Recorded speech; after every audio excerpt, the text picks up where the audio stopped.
Wherever you go, whatever you do, throw a little at it. Omax, Vest and Briefs. Corona காலத்தில் உயிரிழந்த கணவரின் சொத்தை தர அவரது சகோதரர் மறுப்பதாகவும் இதனால் வாழ்வாதாரம் பாதிக்கப்பட்டு மகனுடன் தவித்து வருவதாகவும் முதலமைச்சர் விஜயிடம் கோரிக்கை மனு அளித்த பெண் வேதனை தெரிவித்துள்ளார். சென்னை சேத்பட்டில் நமது தமிழ் ஜனம் செய்தியாளரிடம் அவர் பேசியதை தற்போது நாம் பார்க்கலாம். என் கணவர் 2021 இறந்தார். கொரோனா செகண்ட் டேர்மில். ஒரு பையன் இருக்கான் எனக்கு. இவன் தான் பையன். இவன் எனக்கு 5 வருஷமாக ரொம்ப கஷ்டப்படுறேன். என் வாழ்வாதாரமே ஒன்றுமே இல்லை. அம்மா வீட்டில் தான் கஷ்டப்படுகிறேன்.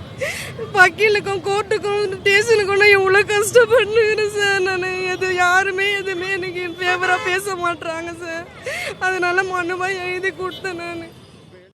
இந்த மாதிரி யூஸ்ஃபுல்லான இன்ஃபர்மேஷன்ஸை தெரிஞ்சுக்க தமிழ் ஜனம் சேனலை சப்ஸ்கிரைப் பண்ணுங்கள்.